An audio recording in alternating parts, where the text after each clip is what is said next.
Right, so many people I don't know. Hi, Kenny. I do know you. I hope you know me. Alright, stream is we did a little bit of advertising in this Discord as well. I figured that by posting the link to this Discord and ours and hosting in here, we might be able to get you a few more members. So we need that. Our server's dying. It's dying? Yeah, so little people playing now. I guess it's because the island itself is going on a very dark path at the moment. What? Well, can't really blame the players for its dying.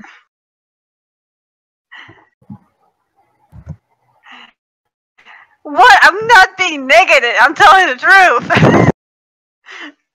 You want me to lie and say it's all sunshine and rainbows? There's like 30 people a day playing on the server. It's just all fine. It's just the owners kind of stopped caring. For what? More for the server. I don't think so. You cannot miss it actually. Okay, then. Trash talking what?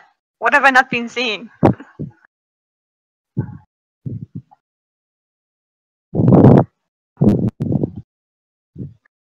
Biggie, will you pay?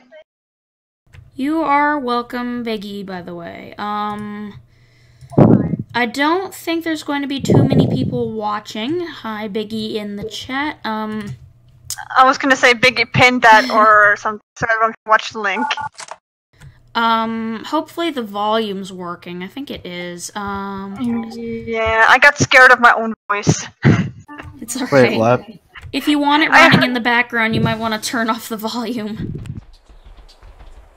So, yeah, if you haven't seen it, this is Beasts of Bermuda. It might take a second for it to come up for you guys. Oh, it's on life cycle, okay.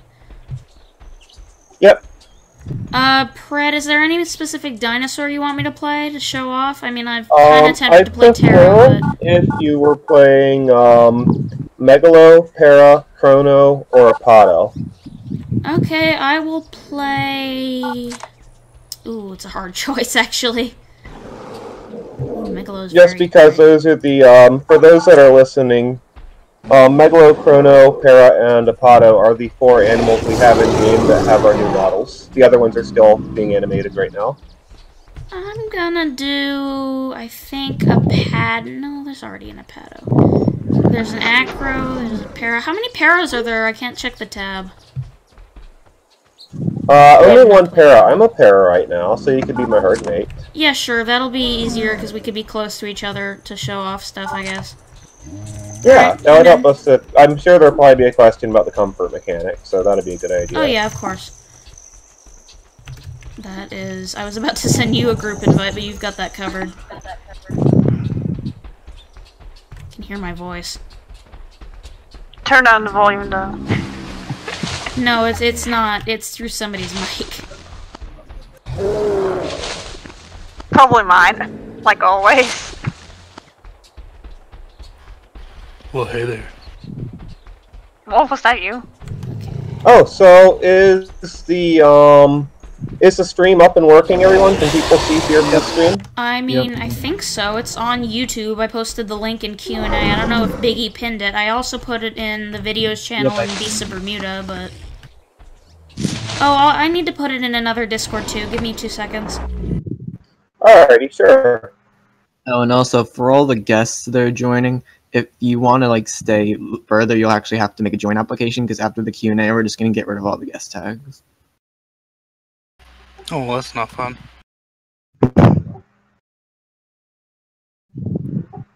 So, I guess, should we go ahead and start pretty soon, or should we wait a little longer? What do y'all think? I think we should start, because, like, Wolf posts a bunch of questions. Oh, Jesus, there are 10 people watching. That is the most I've ever had on a stream. Thank you, guys. Alright, so, Fearful, you are the Para, so I'll focus whatever we're going to be doing around your viewpoint. Well, now, I mean, somebody wants me to be an Apado in the chat. Funky Hamster. I appreciate your suggestion. I'm sorry for not seeing it sooner. I don't check it that often. Yeah, Funky Hamster. I don't know who it is, but hey, thanks for the suggestion. Sorry I won't be checking chat too much, because that requires me to Alt-Tab. I only have one monitor.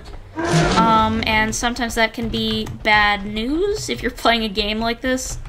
But, here's the new Apado. I think you'll see this in about 30 seconds. It's very beautiful, as you can see. Go away, Megalo. You're dropping my comfort. Oh, and, for those that aren't familiar with the mechanic, if you see that, dinosaur skeleton in the circle in the right of my screen, that is the health meter, but it also doubles as a... Hello? Am I still... Quite a bit. Do you want me to just go ahead and talk about it? Yeah. Oh, I'm sorry. sound My like a latency. robot. My latency. I'm so sorry. I was gonna explain, It's okay. like, oh, So, the thing in the I top think- right is my comfort and health. Sorry if I'm roboting. So I think we can probably go ahead and start. So I'd like to first of all go ahead and give a bit of an introduction to who's in the voice chat right now. We do have a few of our developers here from the Beast of Bermuda development team. I myself, I'm co-leading the development project with Vipe, who's also in here. My primary job on the game is I do a lot of the creature mechanics and do a lot of the game mechanics coding. So I'll code the resources, the attacks, the way the animals grow, the way they move, how they behave, their stats, all that kind of stuff. Vipe is more of our graphics expert and our UI expert. He's also done a lot of our multiplayer coding. So between him and I, we share a lot of the coding of the game. We also have Souls in here. Souls is our UI design artist and our 2D texture artist. So she does a lot of our skins and a lot of our user interface pictures. If you're looking at your full screen, she's probably showing her UI in the bottom right corner. Those are all made by Souls. I have mine in kind of the very rightmost, but it's more in the middle of the screen. It's not in any corner. It's just... It's a very so you comfortable moved your setup. interface around. So she has hers not in the default location, so by default they're all in the bottom right corner, but I think she might have moved hers into the right side. I very much did. I can reset it if you want me to. No, that's okay. You can leave it there. We also have a few members Jesus, of our okay. community. Chrono, please no. Excited by new water source. Mbigiani is, as you know, an admin here. He's also a moderator in our development Discord. And he's kind of been one of our points of connection between us and this community here. And we also have several of our regulars that have tester keys. So I think we can probably go ahead and start with some of the questions that some of you may have about our upcoming game. So, Mbigiani, would you like to kind of take charge of the Q&A chat and read the questions to me? Yeah, sure.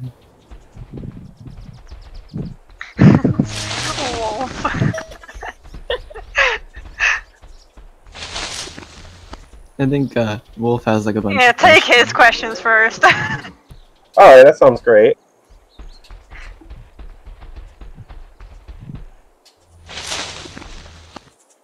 Apologies if my stream or I am laggy.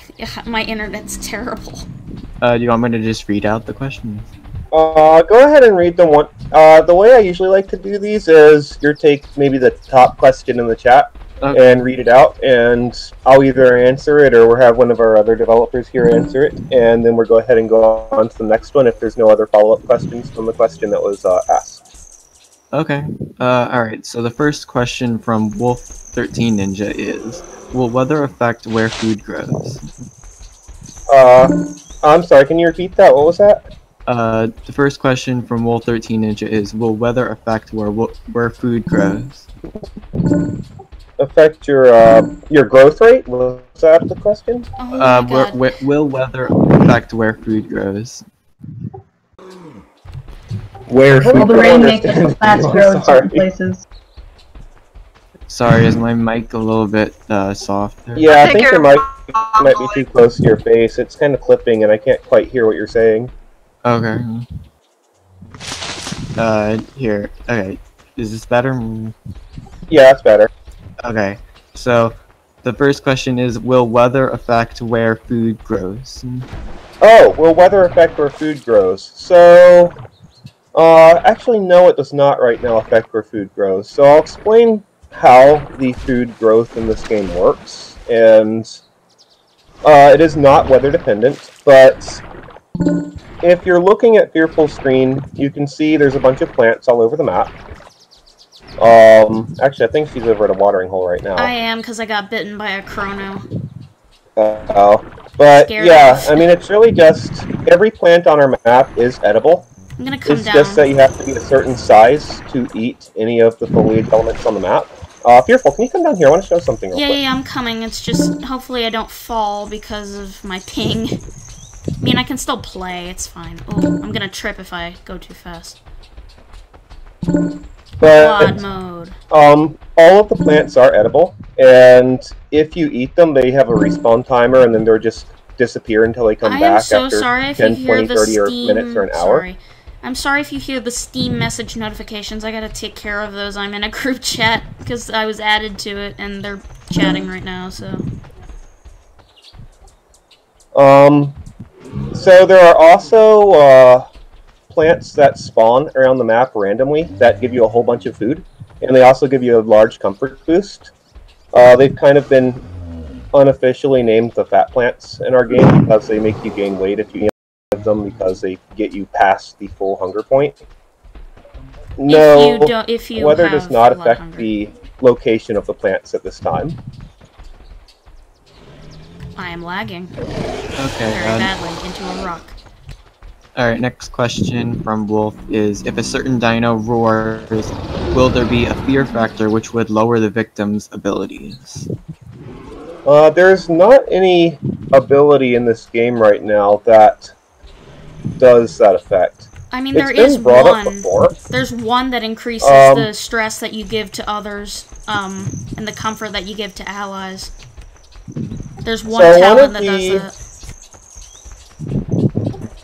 One of the concerns that I have about implementing a mechanic like that, there is a alarm call that the para has as one of its abilities, but Let me get that. it doesn't actually drop resources in any way because I don't really want to give something a ranged attack like that. I'm kind of worried about the game balance of such an implementation. So the answer is no to that question. Trying to find something I can target here that I can... Well, let's try the Apado. So if you hold the Apara's... It won't work for a Apado. It's got to be like a Megalo or something. Oh. Still lowers my No, it's an ability. herbivore. So you can't alarm call herbivores. Well, yeah, I just wanted to see if it worked. I'll Oh, there show it you is. real quick. Here, let me go Megalo. No, I'm going to one. I found one. And an acro. So Alright. don't next don't come too question. close to me. I'm gonna see. Okay, next question, this See, is more it of like... it goes bright red, and you can see it. That's how you mark it as a para. But it doesn't really do anything other than show your herd where something is. I'm running from a Megalo.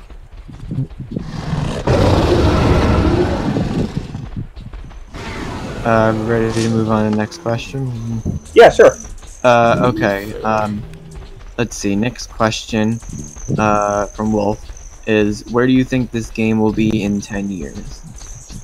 Well, 10 years is a really long time to speculate outwards. I think I'd feel a little more comfortable asking where I want the game to be in 4 months, 1 year, 2 year, and then I guess we can kind of extrapolate from there. So, where I'd like the game to be in 4 months is I would like us to have... Right now we've got 4 new models in our game. They are the Para, the Megalo, the Pado, and the Chrono. We've got 6 more that we want to get into the game before our hopeful release at the end of this year or maybe early next year. So between now and then, I would like to have replaced the vast majority of our old models with ones that have been made by our modeler. What I'd really like to do... wait, hold on. Don't attack me, Acro. 1 second. Who's doing that? Give me 1 second, I'm sorry. It's somebody who's not in the call. It's Tati?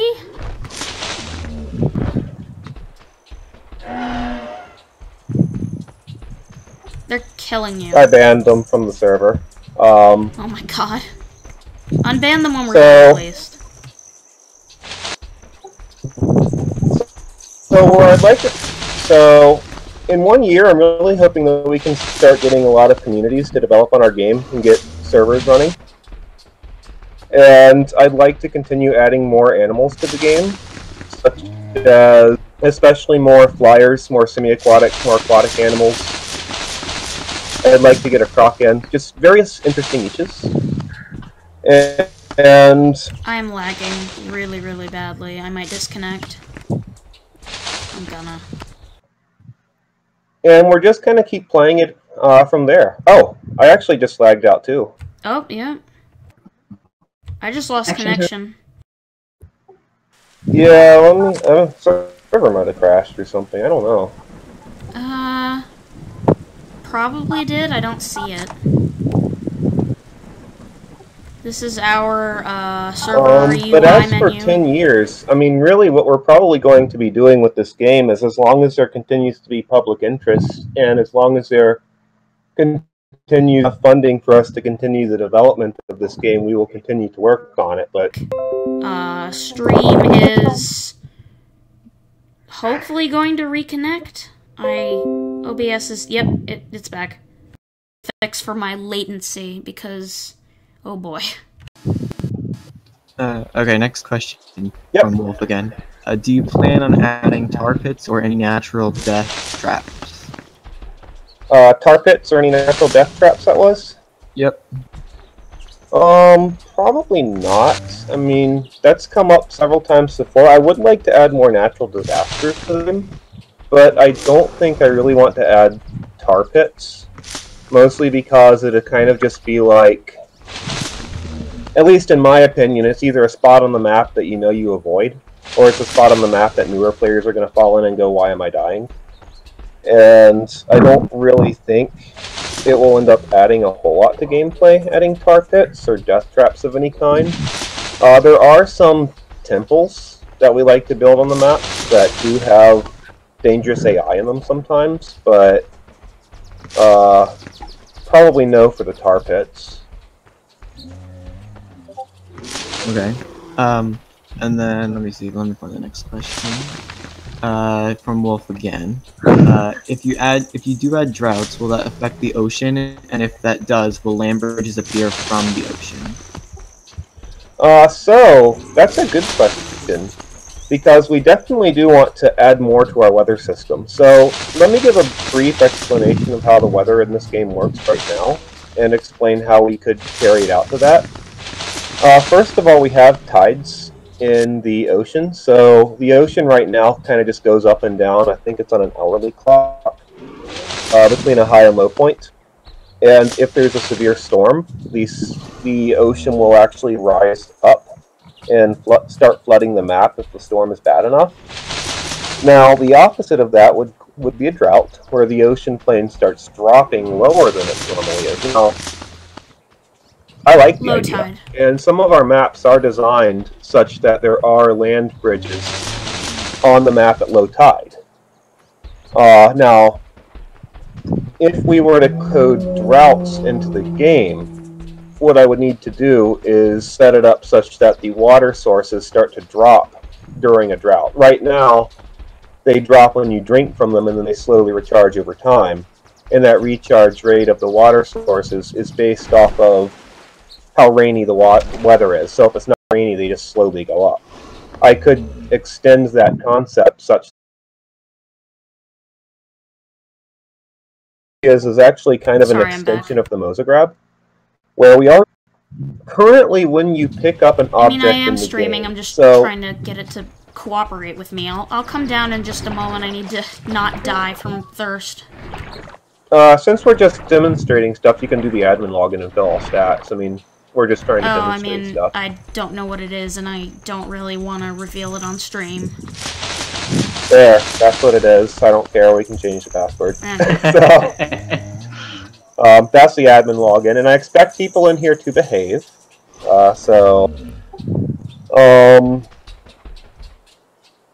When you pick up an object in our game, and the current objects in our game that are able to be picked up are carcasses and foliage.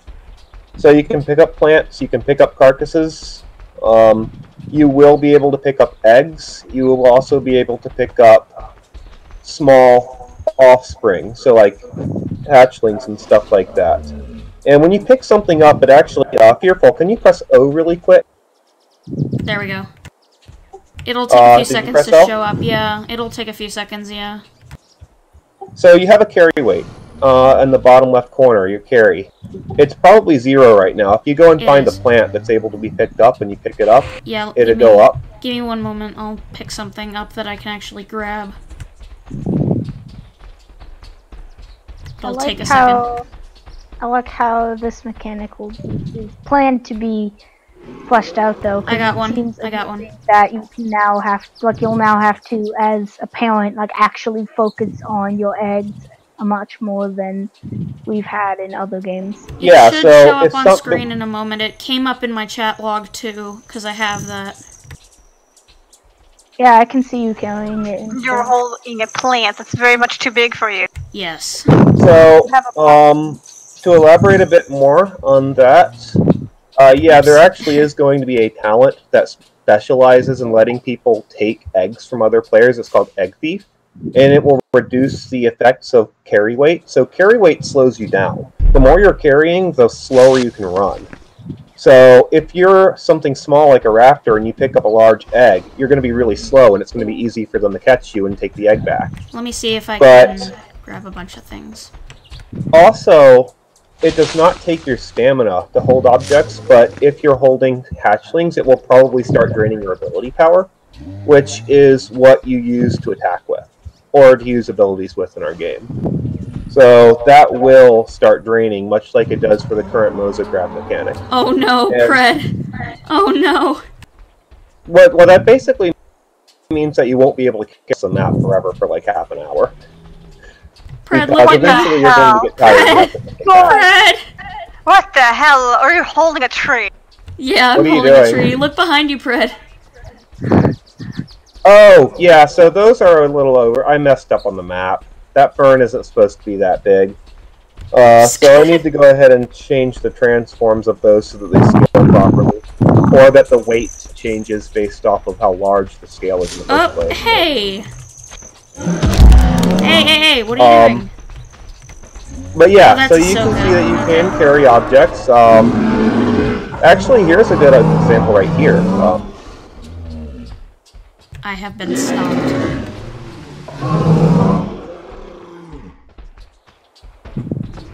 What, this corpse? Oh. I went Megalo on purpose so I could show you. Yeah, I know. But it's a very small corpse. I don't know if it'll show too much in the mouth. Oh, you're a baby now, okay. Oh, yep, there it is. See? So, this mechanic will be extended to carrying young, is what we're pretty much planning to do with it. And we want to make it so you can carry pretty much everything in the game. Oh, so, sorry, I hope that answers the question fairly well about that. Yeah, and then this probably ties into the next question. Will certain dinosaurs be able to steal eggs from the nest, which you already answered? Absolutely. So, let me show you the egg really quick. I actually can spawn as the egg. Fearful, which one of these are you? What? I'm the one that looks like a blue-ringed octopus. I've got blue and yellow on me. Okay, I'm the Megalo. Watch this really quick. Okay. I'm watching. Oh! Oh crap. This is not the right egg model. You're a broken egg. I am a broken egg. We haven't actually started coding much of our nesting mechanics yet. We're planning to get that done between now and release. But I am an egg right now. So you can see me jump a little bit. We gave it a tiny bit. But when you're actually being hatched into a nest, you will become the egg for like 15 minutes if you want to. So you could just kind of sit there as an egg and watch over the nest and tell your parents, oh, someone's coming to steal me, or something funny like that. I love how the tiny jump looks like you're trying to hatch out of the egg. Yeah, it's supposed to just be like a little tiny emote or something. You can just do like this tiny jumps. Oh, I can pick you up. Can. Oh my god. That's sort of working right now, but it's not done. So this is very buggy. But oh my gosh, am I actually carrying you? Is that? Yeah, you are. I don't know if I have a carry weight yet or not. No, you do. You have 25 weight. You have 25 weight damage. You do 25 weight damage. Okay, yeah, so you're a little slower. So this egg would probably not be this big either. This looks kind of like an Apado egg, but yeah, you'll be able to carry eggs. This is not done, but we're going to have that in the game when we add all of our nesting mechanics. I have an idea. What's that? No, don't put me in the water. What a horrible sure? mom. Also, regarding the eggs, all of the eggs are going to have a comfort mechanic tied to them, much like the other animals. If you're not in a nest, you will start stressing out and dying as an egg. And you will also start stressing out and dying if you're not being incubated by one of your two parents. So one of them will need to sit on the nest and care for you while you're an egg, or else you're going to die as the egg and become a bad egg. So I think I may have to respawn because somebody ate the plants out of my mouth and now I'm stuck with 193 carry. Go ahead and press escape and hit unjam. I did. I'll write that down in bug reports really quick. I did, and it's not fixing. It didn't fix.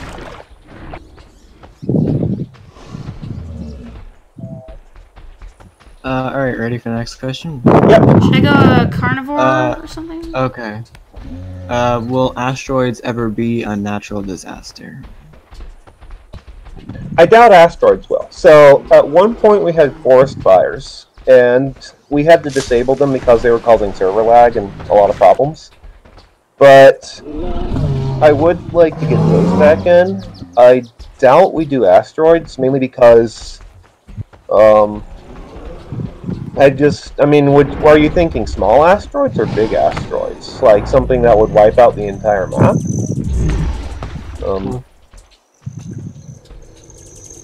I doubt we had asteroids, though. That's unlikely.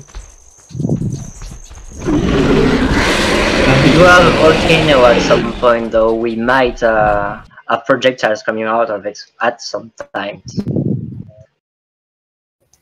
Yeah. He says, like, asteroids in general. I doubt we do asteroids. Those are unlikely. Yeah. A volcano is likely. Why are the Apatos huge? Because people are using console commands to set their growth level to 1 right now so they can chill what the model looks like, I think. Yeah, they are, but I'm telling them not to go above 1, so... Yeah, don't go above 1. That's the adult growth size. Brad, you have a nice skin. I just noticed you're like Barney-ish, except better looking. It was created by the random skin generator, actually. I didn't even make this one. All I did was press random and was like, oh, I like that one. Mine was the same way. Except I modified it a bit, So I can show that really quick, too. It's kind of cool. Oh, the skin randomizer? Yeah, let me do that. Yeah, there's one random skin. It's gonna come up in stream in a second. I'm pressing... Ooh, hello. Yeah, it's probably better if you do Look at this! Yo! We can't! Can't yet. We're looking at the stream. No, I'm sorry. I'm talking to people. Alright, let's see. We can take the next question, though. The skin is so cool. Will certain dinos be able to rip off chunks of meat from larger dinos? That's a cool mechanic idea. I remember, so currently you can pick up pieces of meat from a large carcass if you're a smaller carnivore and run away with the meat leg in your mouth. But we don't currently have any mechanics where you can actually take pieces of meat from a living animal. Now, that's not to say that we won't consider such an idea, because I will admit it is a pretty nice one. The Pteranodon Talent Flesh Grazer might actually be nice for that. Maybe if we got something like Elasmosaurus in the game, we could potentially let them do that off of Sauropods. But right now, that is not an in-game mechanic. It would not, however, be hard to code to the game and add. Okay. So maybe as a unique creature ability, it might be something we do. I feel like that'd be pretty cool to be like a tiny carnivore and nip at like, you know, the big paddle or whatever and just kind of run away. Okay, next question. Will there be a Steam lock to prevent people from joining a server that they are not in the Steam group for? I would We like that. currently have a password. Now, actually, that's a question I have for you, because does it currently only allow you to join a server if you're part of a Steam group? Well, what happened was it used to do that, but then Dondi, of course, broke it. So now we have to actually kick out randoms from our server, which is becoming a pain when we get like 10 randoms on the server a day at some days. Vite, do you want to cover that one? Well, I guess we could add that. At some point, just need to figure out how to curate that kind of information. Because right now our Steam bridge is sort of limited. We've started working on it though. I imagine you should just query if they're in a group or not. Kind of like how we're going to do the donor tiers, how we would just query their inventory to see if they had donated a certain thing, to see if they would get like a special thing in the game or not. Yeah, of course. Well, I'm trying to say that if we do that, it will be when the Steam implementation is more done, I guess. Yeah, I think it's possible. I mean, we would like to make it as easy as possible for the server owners to run their servers, because I know it's a headache to mess with this kind of stuff. And if there is something that we could implement like that, that would make your job easier if you wanted to host the Beast of Bermuda server, then it's something that I think we should look into and try to do. But currently, we just have a password. So if you want to set a server password and give it out to your server, that would work currently. But we don't currently have that. There is death happening. Yeah, I told people I didn't want them fighting a whole lot during the stream, but I think some people probably are joining without knowing what's going on. Probably.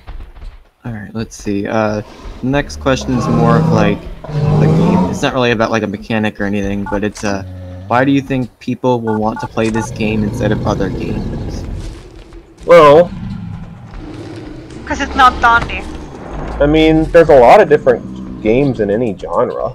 So, I mean, why do you play World of Warcraft instead of Guild Wars? Or why do you play Call of Duty instead of he kind of means why would they play this dinosaur game instead of other dinosaur games like The Isle, for example? Well, for one, I think that we have a unique set of mechanics that's not present in some of the other games, but I really didn't want to get into comparison questions like that, to be honest, on this QnA. Yeah, so. Good thing Blue Wolf isn't here. Yeah, you want to just move on? I mean, if you want to play other games, dinosaur games, or another dinosaur games, you want to try it out and play it, sure. If not, and that's the way it is.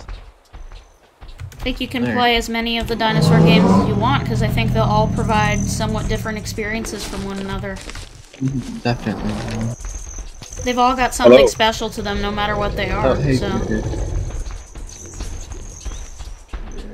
I've been waiting to spend. Oh, hello. That's the Chronosaurus. It is beached. You will see it in a second. I apologize. There it goes. Oh, I don't want to drink from there, do I?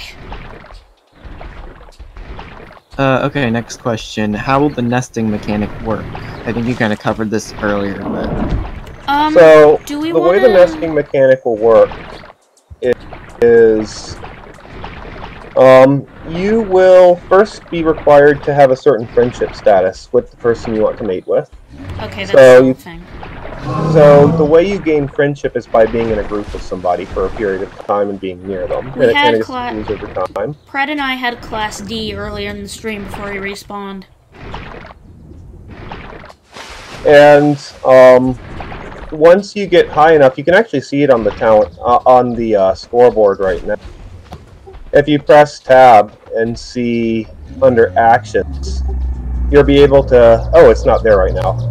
It was there a couple patches ago. I disabled it since the mechanic is being worked on. Okay, so you'll be able to invite them to mate, and when you do that, you'll be able to create a nest. And we haven't actually fully fleshed out exactly how we want the egg to be spawned yet. We're not completely done discussing how we'd like to implement the mechanics. But once you do have an egg, the egg will need to be cared for by the parents, as I said earlier. Who is killing people? And by caring for the egg... I kind of let him. Oh, and by caring for the egg, you will need to incubate it by sitting on it, or sitting, like, maybe crouching on it or something like that. And if neither parent is near the egg, or the egg is not in the nest, it will actually start stressing out. We do have an egg HUD element that we've created that's going to go over the egg, and it will show the stress level of the egg. So if it starts to be, I guess, starts getting cold because it's not in its nest being incubated, you know. And once it hatches, then it will be a hatchling that starts at 0.1 growth and will start getting larger over time. It will also start out with a high friendship level with its parents, and it will also inherit bonuses to certain talent points that their parents have. So there will be kind of like a built-in inheritance system, where when you hatch out of the egg, you get hidden additions to some of your talent trees. I got a question. Sure. Will you inherit, like, genetically, like a skin color, like half and half? Did somebody like just spawn lightning? I saw that, yeah. What was the question again? I'm sorry, I didn't hear you very well. Pipe. She was asking how, like, the genetics work. Like, will it be 50-50 from both parents or not? It actually gets remixed. This is a really cool thing I do like to show, because we do have the skin. So when Fearful was showing the skin generator earlier, where she was randomizing skins, I'll go ahead and show you something cool. Oh, is the brood thing still in game? Can we still do that? It is. So let me show you. What's the command? Fearful, are you this one that's walking towards me right now? Yeah, I'm this gray one.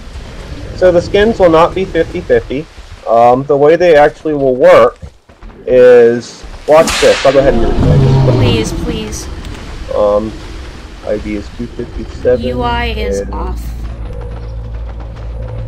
Watch the magic happen. I'm watching. There is a oh! Uh-oh. I don't think it worked correctly. Did it not? Oh, yeah, I don't think it did. Why did they not? Hold on. Give me one sec. No, they're going. They're changing. That just caused a big server lag. Oh, wow. They're changing. Oh, they're beautiful! Whose stream is it? Mine, Fearful. I posted it in QnA. I don't know if Biggie... So what this actually is not... It didn't actually work properly because there's too many players on the map. It worked. I think it grabbed the wrong skins. No, it's working. But what you can see is that it actually tried to generate randomized skins of the parents. It's working. And you'll notice that not all of them look exactly like Fearful does. This one's now, if the command had worked properly, it would have actually bred my skin in there as well. So it would actually start blending them together and making color combinations of both skin patterns. But that's the general idea, is that it actually will give you an offspring skin that looks like it tried to take things from both. That was something I wasn't expecting to tab back into on the stream. We might have to go ahead and start a new server. Can you not if we really want to show that mechanic off, because the command right now is just made for testing purposes for me to tune the skin breeder, and it didn't really work right because it probably grabbed Fearful skin twice. Light, stop spawning lightning. Some of them appear to be different colors than mine, and some of them actually have your skin. Oh no, it worked. Let me see if I can do that again. Give me 1 second. Well, Pred, some of them had your skin, but a majority had mine. I'm gonna try that again really quick. Was there another parent? Some of them definitely had a different skin, but I don't know if it was just variations of mine. Probably was. I don't think it grabbed the right ID, so that's the thing. Okay, last two questions from Wolf. The first one, will the game be moddable in the future? We'd like to make it moddable, yes. Currently it is not. I probably won't release the... Go away! Oh my god, who is doing this? It's Falcon. I don't know how big he is. How big is he? He's definitely bigger than one. And he's, oh, yeah.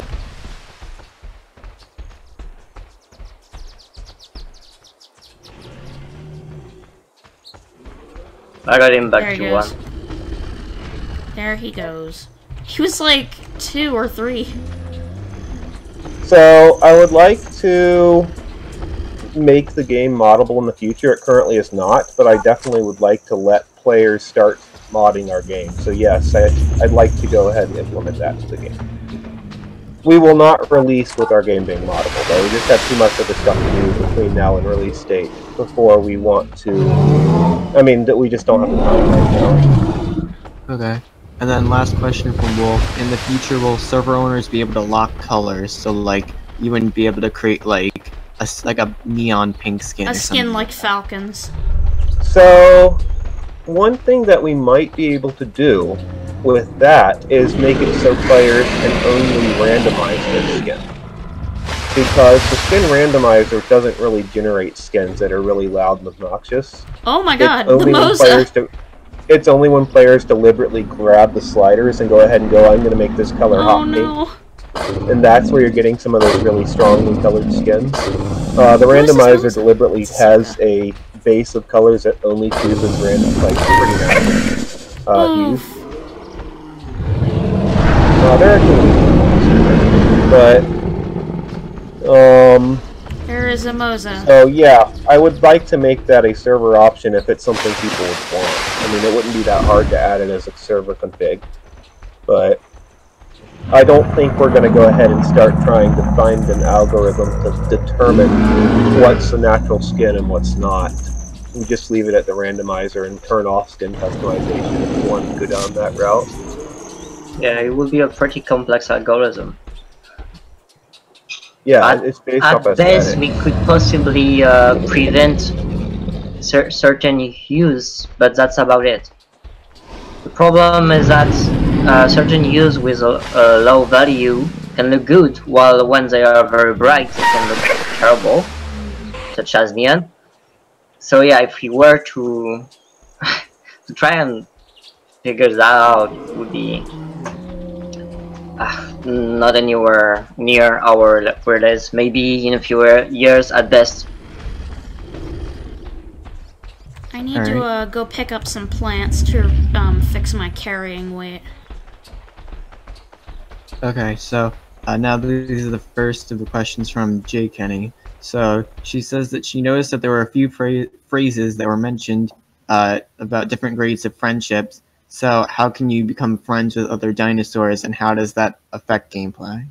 Okay, so the comfort system is when you're in a party with another player, a group or a pack or a herd, and you're in close proximity to them, you will, over time, accrue friendship points. And when those friendship points hit certain thresholds, it increases your friendship grade. It starts at E, and it goes D, B, C, A, and then S. So what that does is when you're near another player in a herd or in your pack, you gain a comfort bonus for being near them. The more of your pack you're close to, the stronger the comfort bonus. If you have a higher friendship grade with any particular player, it further enhances that bonus. And comfort can do a lot of good things for you. So, if you start getting very high friendship, you actually start reducing your friendly fire damage to that other player as well. So if you've got B-grade friendship, for example, you'll reduce your friendly fire multiplier with that player to 75% of the damage you'd normally do, which can help in certain situations. And you're also going to require to have a certain friendship threshold to do for nesting. And we might add more to that system in the future as well. Currently, that's the only thing it does. Comfort, for example, makes your stamina and ability power come back faster. It also makes you grow faster, so cycle. which a lot of realism servers likely will host on, you're going to probably want it as possible there. So that's pretty much what our comfort system does and what our friendship system does. I fixed my carry weight, by the way. Pred, do you want me to spend my talents? I've been holding off, so just in case somebody wanted to see that in action. Hold off on that for now. I've got 18 we can do points. that later. Sorry, I've got just kind of going off of because you mentioned like the nesting. Real quick question: will you have mechanics to prevent incest? I have not really thought about restricting incest. I didn't know if that would really be an issue, or that even it would be undesirable. So, no, we don't really have any plans at this time to prevent players from mating with their siblings. Or children. If it's a suggestion that comes up frequently, then we could potentially start saving family tree data and make it so that if you do breed with somebody that's closely related to you, then it ends up hurting their chances of inheriting talents. So I need to talk about the way the inheritance is going to work in this game. And we already have this partially coded. So, Fearful, can you press T really quick and go to your talent tree? I'm in it. Because I do have an idea on how we could do that if players wanted it. Now, it wasn't in my plans, but it could be changed. Do you have your talent tree open? Yeah, it shows up after a few seconds because I have it on highest resolution mode. So if you mouse over any of those talents, you're going to notice that they go up to 3.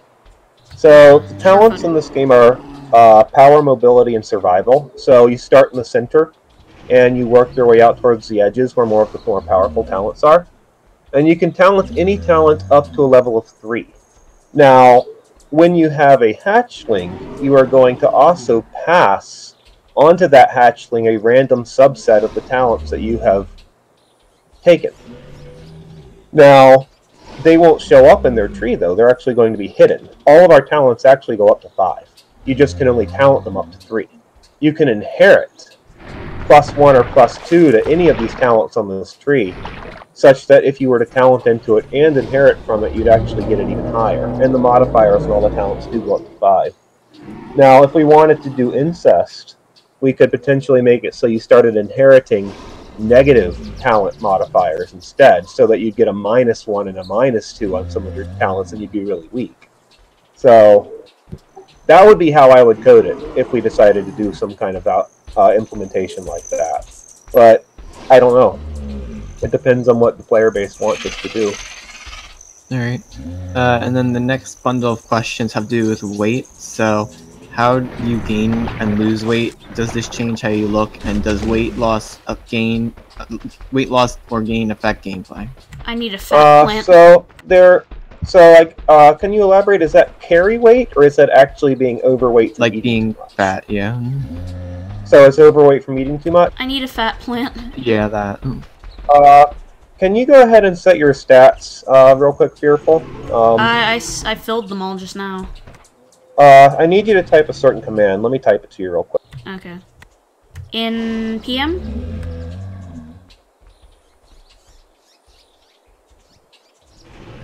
I promise I won't use these for anything malicious, and I actually will probably forget all of them within a day.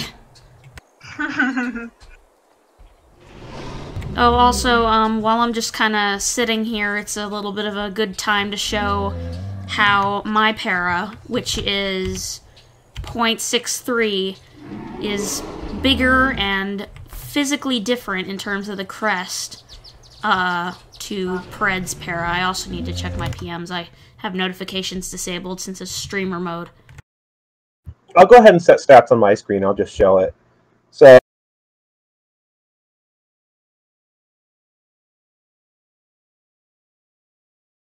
oops, I did the wrong stat. One sec.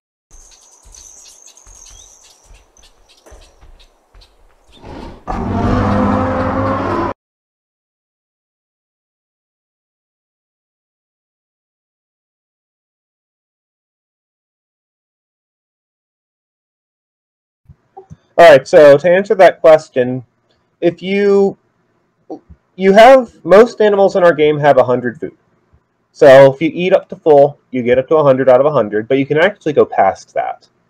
You can eat more than 100 food, and the amount of food you eat, well, you can see it now, I'm actually fat. So the models actually gain weight and get physically heavier, and what that means is a bunch of different things. Number one, you stored a bunch of food, so you can last longer without eating, because your food is bigger than 100, and it's going to take a while to drop back below 100. 2, you're slower. 3, it drops your comfort. Being overweight actually makes you slightly uncomfortable, but it doesn't a whole lot. This is one of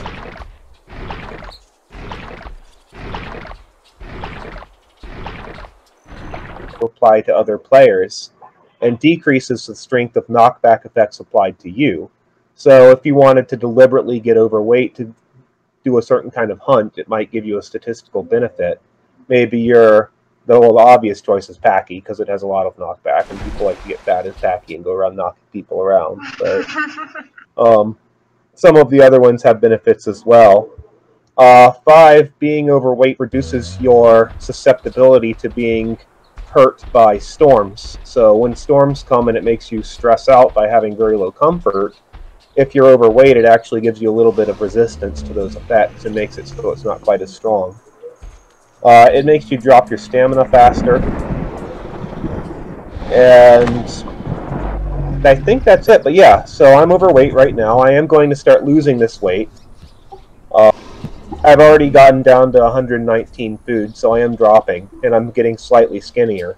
But yeah, being overweight in the game is a strategy that players sometimes adopt on purpose, especially if... Oh! It also makes you have more health. So your health pool gets larger when you do this. So, sometimes if you're expecting that maybe you're playing a large, slow animal and you want to get even beefier or even tankier, you might deliberately eat more than your fill. And get overweight. So I hope that answers that question pretty well. Oh, by the way, Fred, just CPix and I are answering a few of the questions in the Q&A chat, just like the simpler ones, just to keep this going since we're getting so many questions. Okay, that actually helps a lot, because some, like, especially the ones like, will you add this animal to the game and stuff like that. Yeah. Those are definitely good ones to answer. Mm-hmm. Okay, next question. What features should we expect to come soonest, and what mechanics are you currently trying to focus on? For example, graphics versus new dinos. So what are we trying to focus on right now? So I think what we're really trying to focus on right now is, for a long time we were really having a hard time with getting animators on our team. And all of a sudden, more recently, we were able to start finding additional development help on our game to get a lot of our animation work finished. So what our major focus for us right now is trying to get all of our new models in the game. So you'll notice that some of the models in our game are old, like our Acro is old, our Pteranodon is old, our Utahraptor is old, our Mosa is old. We have new models for these animals, and we're getting all that animation work done and coding them in and swapping the models out. That's a huge priority. One of the other things that we're doing is we have a lot of animals that need unique coding mechanics added to the game that we're currently in the process of doing. An example of that is the Eryctodromius burrowing. I can show you a little bit of that right now, even though it's not done.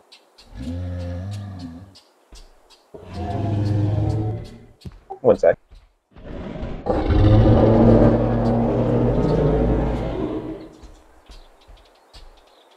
So another priority is, you can see I'm playing a new animal we have right now that's not able to be selected for play yet.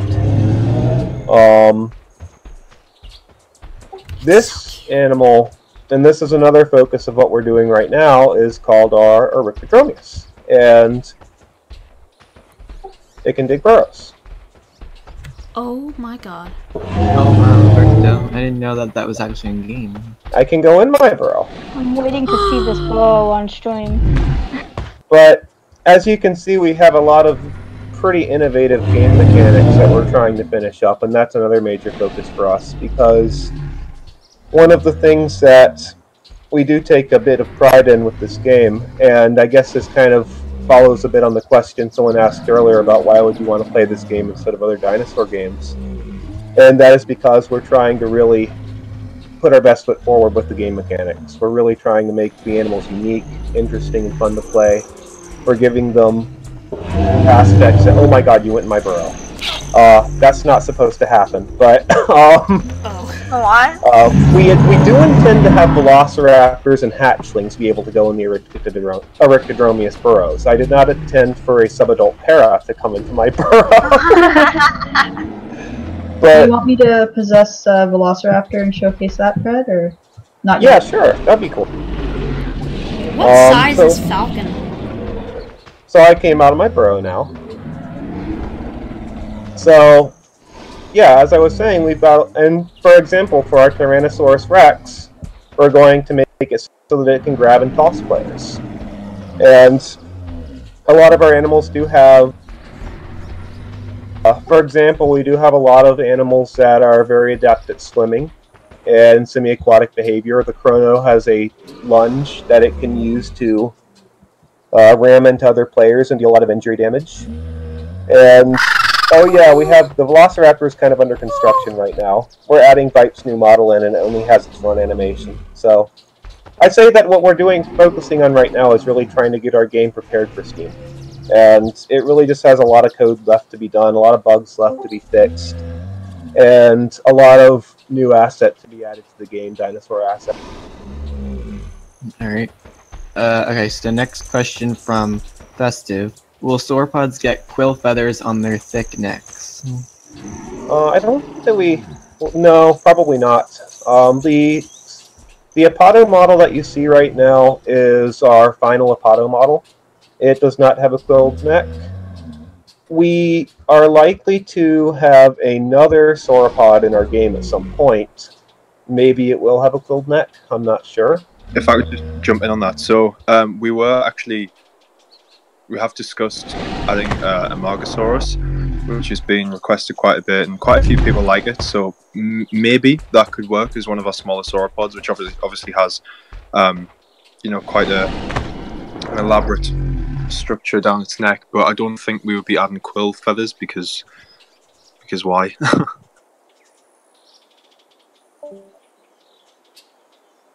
Alright, next, but sorry. Okay, next question.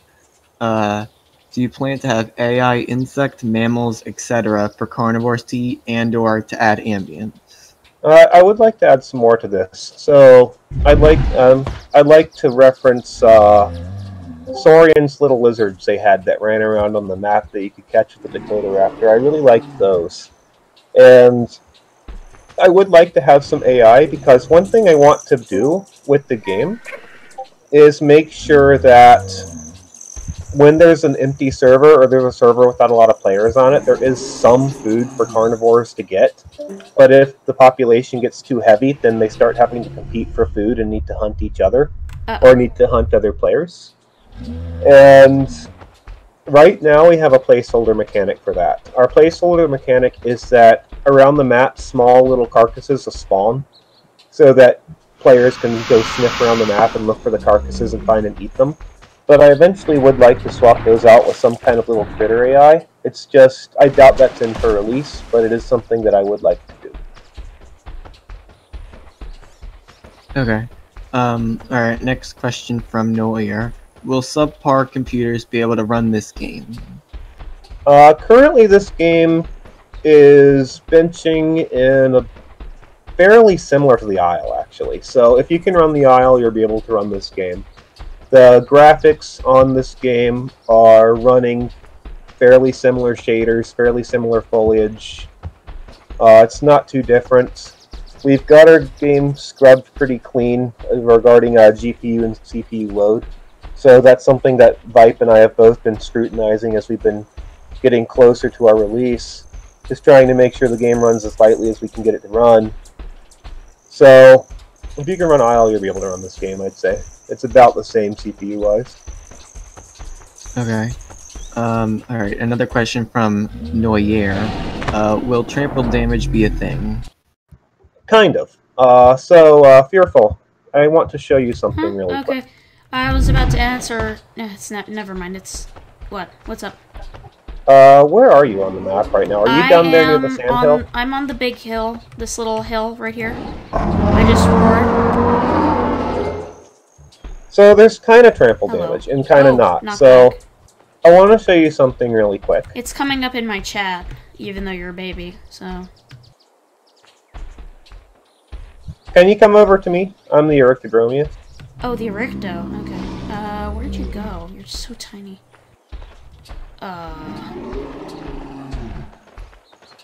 Why do we have a giant back? I told people not to do that. It's one of them. I don't know. Where did you go? I can't see you anywhere. You're so small.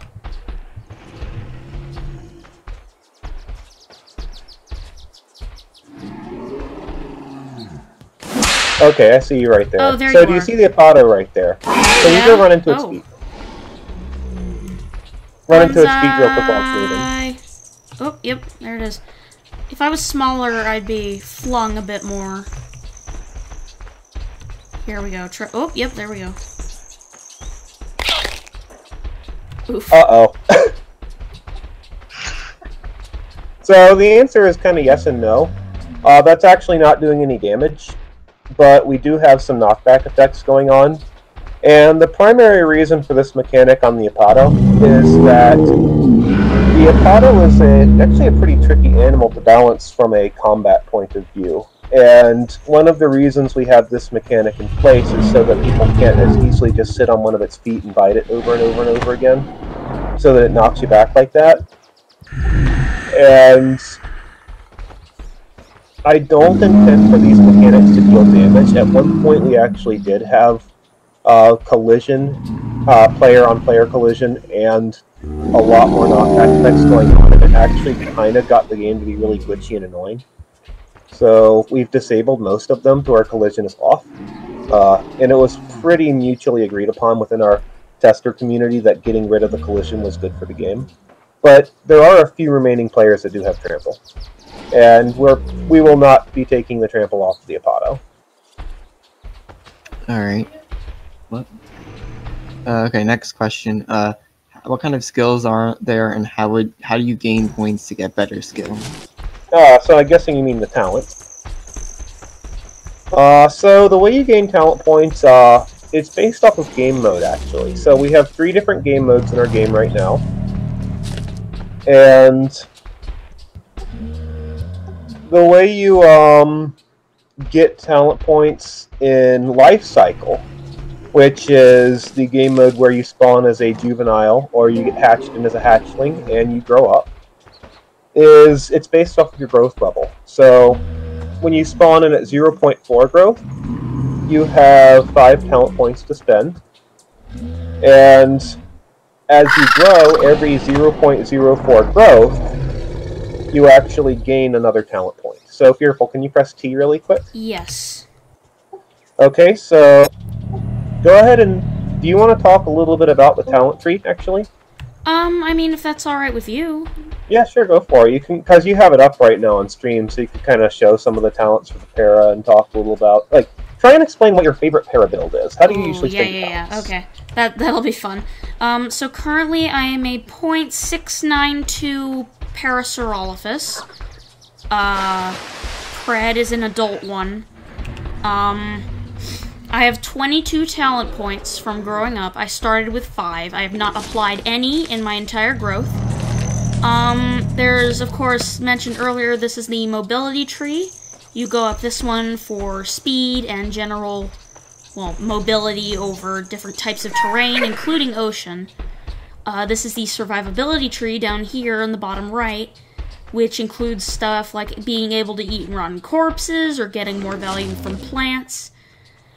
This is the power tree, bottom left, it has, well, damage increases, injury, damage increases, knockback resistance. It also has oxygen increasement. There's also these little branches in between the trees which kind of have talents that are a little bit in between. So you can see between mobility and survivability, there's, for para, there's long runner and good parent. And there, between mobility and power, there's sturdy and turn while stomping. And between survivability and power, there's thick hide and intimidation. And Pred wanted me to show my favorite para build.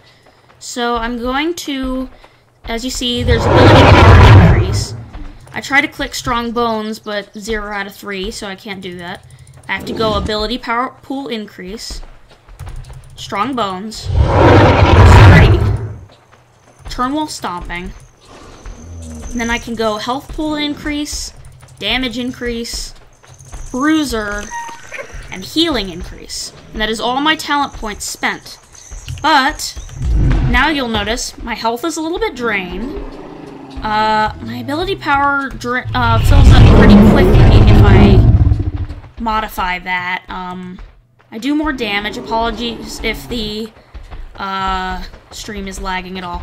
And I'm just gonna move away from other people for a second just so I don't hurt anybody, but now I can turn while stomping, which is not normally an ability you can do. When you are in a pado or a para, your stomp is normally stationary, but if you get turn while stomping, you can actually move while you're stomping, and it's actually really useful for combat.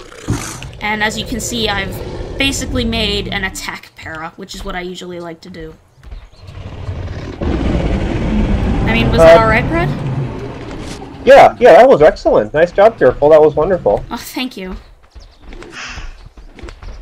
So does that help answer the question about how you gain talents and how you spend them? Yep, yeah, that was a really good explanation. I didn't think I was that good. What? Develop the talent points as well in a way to. I'd actually like to show something kind of neat. I can actually go fish or megalo if I want, for example, which is kind of interesting. Let me do that really quick. What? I'm sorry, the acro. I couldn't hear you. It's that same damn ban. Our ban system isn't working. This guy keeps attacking us. I'm getting annoyed with him. I need to go and address it. He keeps going like ice cream cone acro or something.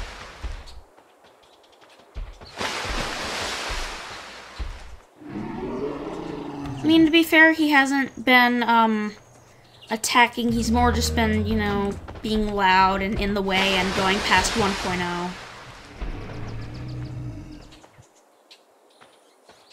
Alright, sorry about that. No, it's fine. But, yeah, so what I tried to do, actually, was make the different talent trees so you can go a lot of different niches as well. So, for example, if I wanted to play a Megalo, and there were a lot of fish that I wanted to go for, and I was having trouble finding food, I could actually take the breath bar improvement talent, the swim speed improvement talent, talent that decreases the amount of comfort loss I have from swimming out in the deep ocean, and take the scavenger talent, which helps reduce the amount of food poisoning I get from eating a diet I'm not accustomed to, such as fish. And I could actually go around swimming out in the ocean catching fish as a Megalo. And that would be a non-ideal build because Megalo isn't really very well designed to be a fisher in the first place, but there are a lot of different talents that you can take to kind of push yourself into different niche directions that are kind of interesting. So I figured I'd amend that to the answer really quick.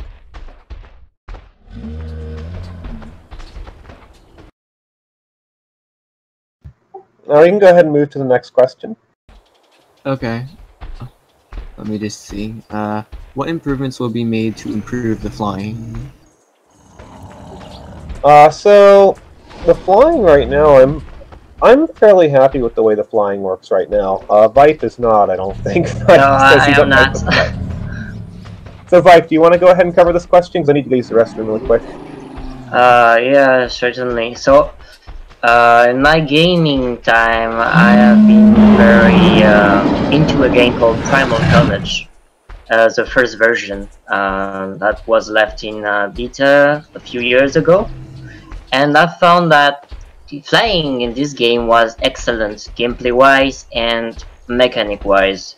It allowed the player to, well, a skilled player, to be extremely deadly, and I kinda want that kind of flying in Beast of Bermuda as well, at least for the Pteranodon.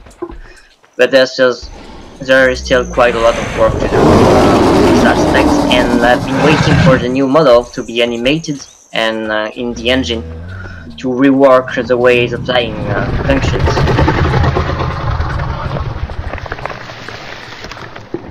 Alright. So yeah, it will be changed. There's also collision with the ground. Vibe just did that. And then here's some other flying related questions. Will flying creatures be able to smell fish in the water? It's already the case. Oh, that's already a thing? Okay.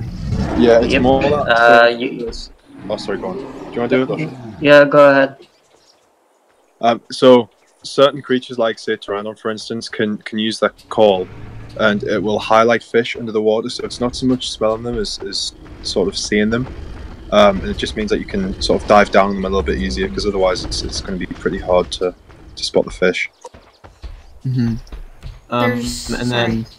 No, that's alright. Will a fish targeting system be added to flyers? What do you mean by that? I guess it means, like, if, for example, like, you're a Pteranodon, you can, like, lock onto the fish, I guess, and, like, fly down and just grab it. I don't know. Oh, some sort of aim assist? I guess so. We haven't discussed that, but if that's a popular request, I guess it could be implemented. I feel like it should be skill-based, though. I don't know what Predator thinks about that. He's right here. No, he went AFK. Oh, you went AFK? Alright. Where's the water on this map, by the way? I need some more water. Do you mind if I add something to that? The aim go thing? ahead.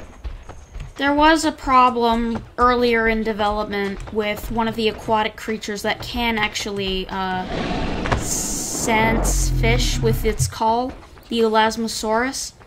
Early when it was going to be added, it was kind of hard for, when it was being tested, it was hard for it to catch fish because of its long, hard to aim neck. So what was implemented was a head tracking system where the Elasmosaurus's head locks onto nearby fish so you can kind of bite them easily. And it actually also does that for players, so you can bite things.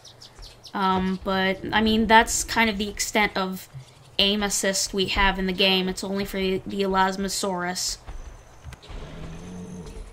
Okay. And then, will any animals be added that can glide? So I don't really think that we've really thought of many animals that can glide, at least up until now. I know one or two people have asked for Microraptor. And yeah, it has been mentioned. Others. Yeah, but whether or not it actually becomes viable, because obviously Microraptor is like tiny, it's really, really small. So whether or not that becomes actually viable to play as is another story. Maybe though, we'll see. Alright, and then the last one from this specific set. If what would be the drawbacks of picking a semi-aquatic species of dinosaur compared to just like a full aquatic? I could do this one as well if you want. Sure. So, as a semi-aquatic creature, you are obviously you can go wherever, but you are not very good on land compared to a fully terrestrial creature, and not very good in water compared to a fully aquatic creature. So, if you were to come up in a confrontation with them, or if you were being outcompeted when it comes to food, stuff like that, you might end up sort of falling behind a little bit. But obviously, the benefit is that if there's if there's too many terrestrial creatures, or if there's too many aquatic creatures, you can sort of switch between the two and make a living in either environment. Alright, that's a pretty good answer. Will dinosaurs and other animals be able to, like, sense natural disasters before they come? I guess, like, certain animals are able to, like, sense tsunamis and stuff like that before there be a thing like that in Beast of Bermuda. I'm back, and I can go ahead and answer that. Currently, no. And the way the weather generator is actually coded, it's non-deterministic, which means that the weather generator doesn't know what the weather's going to be like until it is. So it would actually require us to complete reconstruction of our weather generator code to even implement such a mechanic, so it's very unlikely. Now, I will say that when bad weather starts showing up, it does roll in over time. So if you see it starting to get cloudy, well, actually, it looks like it started to get cloudy right now. That's good timing. So you can see right now it got cloudy. There might be a storm. So you could potentially start realizing, oh, it could storm soon. I might want to get high on food and high on water. And that would kind of be a cue, but no, I don't intend to have any actual enhancement of this beyond what it is currently. Alright, next question. Is there going to be a way for bones to be removed or destroyed, or will they eventually disappear? Because this person who asked the question said that there was a time where, like, the bones built up around the spawn point. So I would like to make it so that players can carry the bones. I've thought about making it so that if you get the scavenger talent, you can actually eat the bones. And I've also thought about creating bone-eating specialists. If we ever had an animal that might potentially have, in the real world, been something that gnawed on bones a lot, then we might go ahead and add that as one of its characteristic traits. But currently, it's kind of a work in progress. They kind of just plop down on the map wherever the carcass was and sit there forever. So it's not quite done. So I would like to make things be able to do things with the bones. I also think that we might want to make a server console command to get rid of all of the bones that admins could use. Alright. And then the next question is, will there be, like, a server player limit? Like, will there be a certain number of players that you can't, like, make any higher? Well, since we have a really restricted community right now, like, we're just a development Discord that has a few people as testers that help us with debugging the game and making sure the gameplay is working well. But so we haven't really had the luxury yet of testing how our game's going to perform with higher player count. The highest player count we've ever had on a server at any given time during our testing is 22. Now, it is easy to say, well, let's go ahead and make our player count 100. But when I used to play the Isle, I remember that when servers would get pretty high on player count, the lag would become pretty much dysfunctional. And I think what's going to really determine the maximum limit we let players host servers for is how our game's code handles. Is the game able to handle 200 players on a map, or 100 players on a map, or 50 players on a map? I wouldn't imagine we'd set the cap lower than 50. But I don't know. It's something that we're going to have to test during release and see how our game handles when we get very large servers running. And we're going to probably have to go ahead and start digging in and optimizing our netcode to let it handle large server player bases as well. Alright. Next question.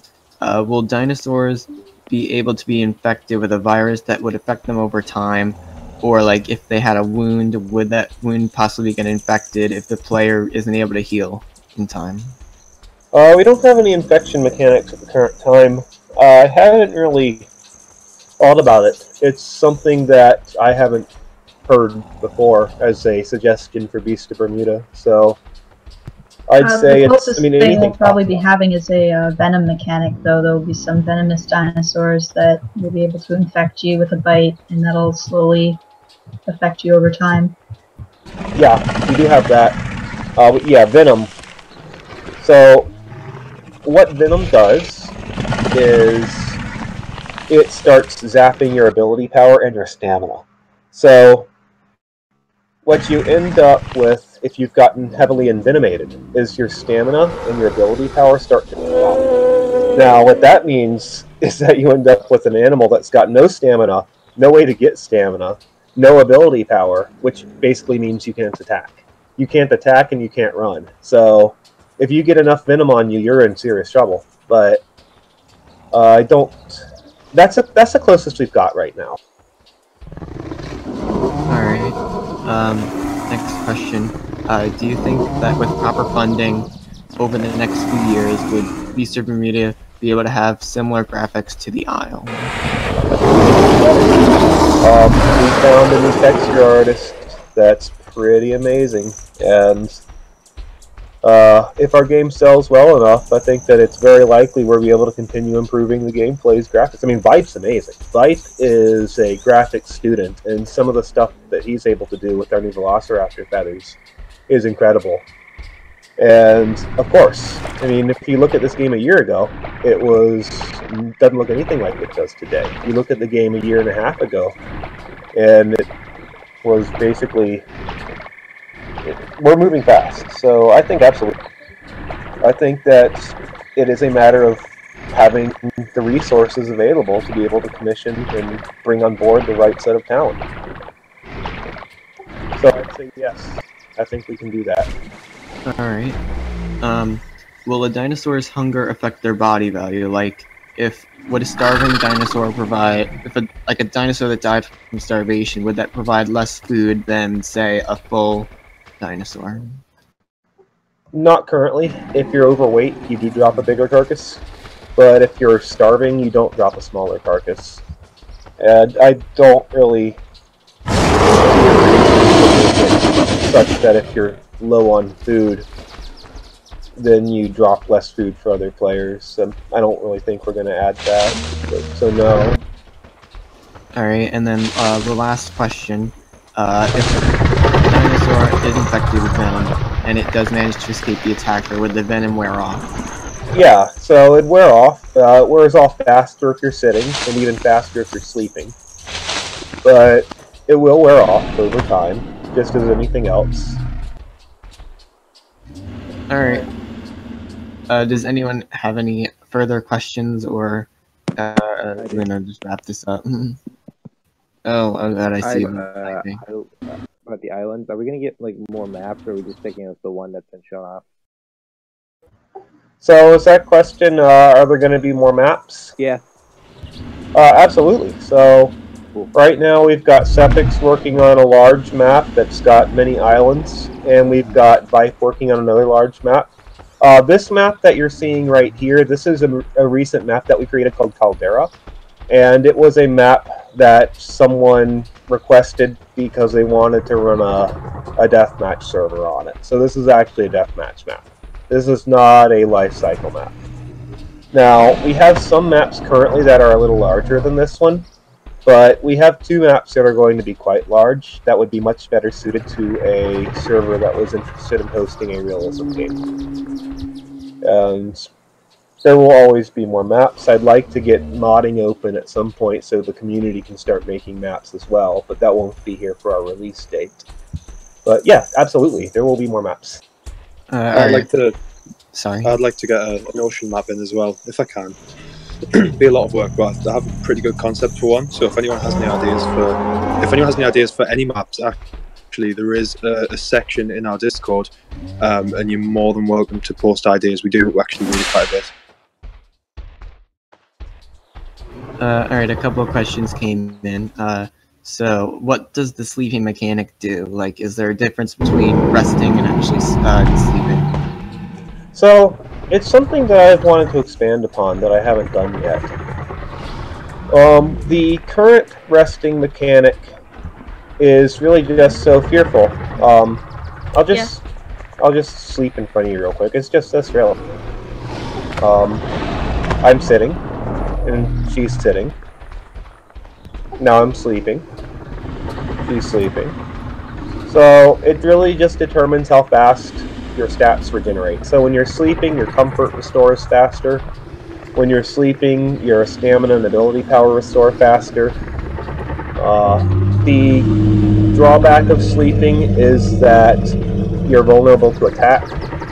One thing I've thought about... Well, that was a very impolite thing to do. How big is that? One thing that is risky about sleeping, obviously, is a player can come and attack you. Do not sleep as an Apado! No, no, no, no! No, no, no, no, no, no, no, no, no, no! Oh god. Oh no! Look away! We need to fix it, we know. We know. Look away! The bug! It's the best bug, but it's also the worst one. The worst part is, this is one line of code I need to change to make it stop doing that. So, I'll get a patch out later this weekend, but... Goodness gracious.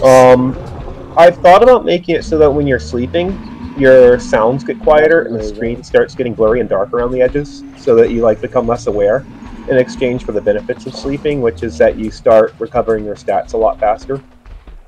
That's not in-game yet, but other than that, that's really all there is to it. It's not, super complicated. Alright.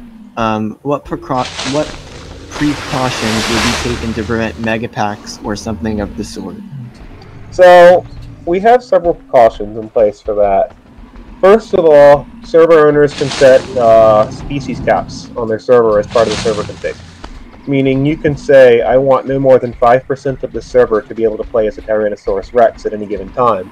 And I want no more than 5% of the server to play as Mosasaur. And I want no more than 50% of the server to be able to play as, I don't know, Velociraptor. Or you can set them to whoever you want.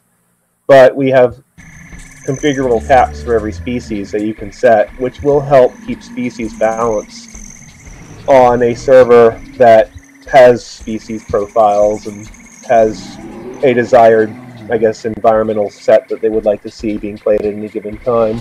You can even set them to 0 if you want. If you really hate a certain animal, you can make it so nobody can play on your server and put it to 0. But that's one check. Another check is party limits. So this is something we're going to have we'd like to have prior to release, is that you'll also be able to configure the maximum group size for any set of animals. This is particularly useful for carnivores. You could potentially say, I want no more than 3 Megalosaurus to be able to group at any given time. And the reason being in a group is important is, 1, it shows party icons above your head, which is easy to find. But 2, and more importantly, is that when you're in a group as a carnivore, you gain comfort from your party members. When you're not in a group as a carnivore, you get stress from those same party members. So let me go ahead and show you the stress really quick.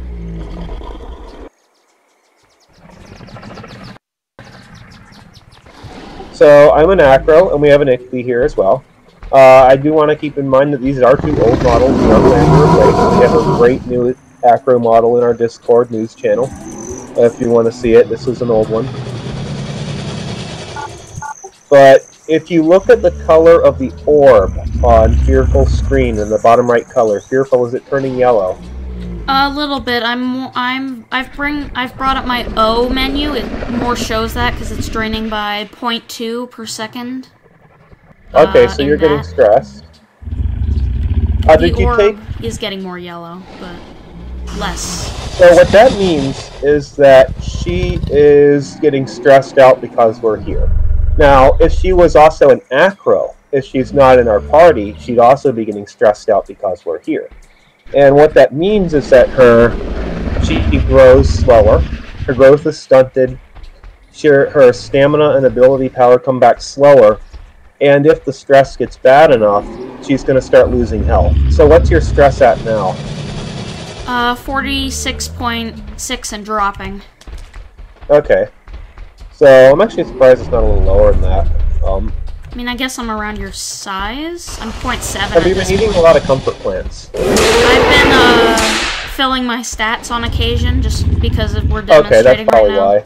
Yeah, that's probably why. Then it's definitely why. Yeah, it's a console plant. Now, for herbivores, you're always you don't get stressed by being near herbivores that aren't supported. So she's happy that the otters are here, and they're going to provide her a negative stress, basically, or positive comfort. Now, between all these factors, we're hoping that this will help eliminate the megapack problem. It is, if it's not enough, we can potentially change it even more so that the effects are stronger. But, I mean, species caps on servers, pack group limits that cannot be violated, and you basically can't invite players past the group limit. And stress are 3 different ways we have to try and check megapacks. Alright. And then, will there be quote-unquote emotes such as licking or scratching an itch or something? I'd like to. It's something that we don't really have the resources for at the time. Animation has been the reason why we're behind on getting new models in our game. So, we don't really have the resources right now to go and say, let's go ahead and make emotes. I'd like to make emotes. I'd love to make it so if players want to do certain emotes, they can do them, but that's kind of a hopeful wish right now more than a reality for us. Alright, does anyone have any further questions that they would like to ask in the Q&A chat? By the way, I am eating fat plants right now because we couldn't show them earlier, but I found them. They have this glow around them, and they have purple petals or whatever. And if you eat one, if I can grab it. You can't grab them, you have to commit to eating them. I know. I would just grab as in reaching it, but I reached it. Filled up my hunger significantly. Oh, yeah, they're kind of taking me hostage in another chat. Great. And Wolf is just taking me hostage. Okay, so Kwai is asking, what is your favorite mechanic / thing you have made in your game so far? Oh, I think that we all could answer this one. Oh, this is a tough one. I'm gonna have to think about that for a bit. I've got one straight away. Yeah, go. I'll go ahead and think. So mine's just literally the fact that we have aquatics and flowers and terrestrial creatures. Like, I always wanted a game where we had all of those things, and now we do. Fife, do you want to go? Honestly, I'm not even sure the answer to that. I guess I'm quite happy with the raptor climbing, even though it's not visible right now. Souls, do you want to go? I don't really know. I'm thinking about it, but... Is it Venom? I guess I just like how customizable this game is. It doesn't really force you to do anything or play a certain way or look a certain way or even really behave a certain way. It offers a lot of creativity and it's very accommodating to any kind of play style, and I really enjoy that because I find a lot of games these days are pretty limiting. Like for any game, it seems like there's a set way that you have to play it, and that's the only way you can play it, and if you don't play it that way, then it won't work out the way that it's supposed to, or things will break, or, you know. So I just really like, I guess, how open this game is to literally doing whatever you want. Ah, that was a good answer. I think I'm going to follow up on that one, because I finally think I thought of what it is. I think mine's the talent trees. I like that you can build animals different ways and try and spec different ways depending on what you're planning to do. Like, if the server's full of a certain kind of animal, like you know that there's obese packies running around, you might want to go ahead and spec into talents that can help resist that or fight that. Or if you're having a really hard time finding food, you can always go ahead and go, well, I'm going to go scavenger build and try and go scavenger and find old carcasses or survive off fish, even if you're a carnivore. And there's just a lot of different ways you can play, and I enjoy coding the talent tree. And I like trying to balance the talent tree, so I'm going to go with the talent tree.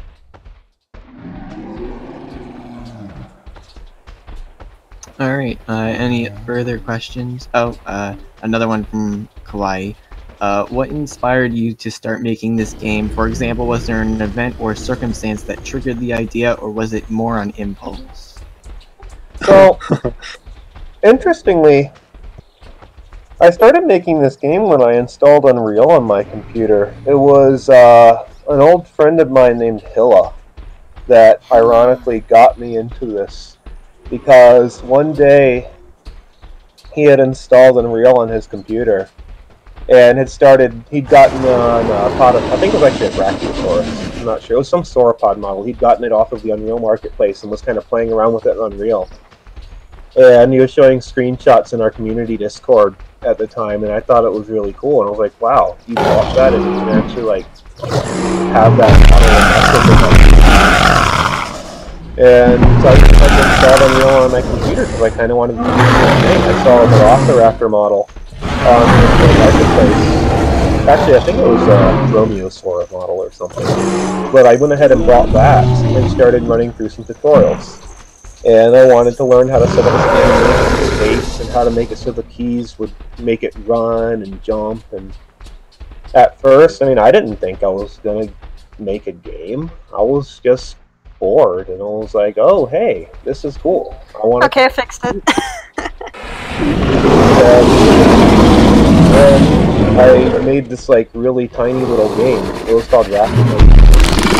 And I gave it to some of my friends, and at the time you just spawned in as a raptor that I bought off the Unreal Marketplace. You ran around on this little tropical island, and there were a few Utah raptor bots that I had programmed to walk and patrol paths, and if you got near them, they'd hiss at you and start trying to kill you.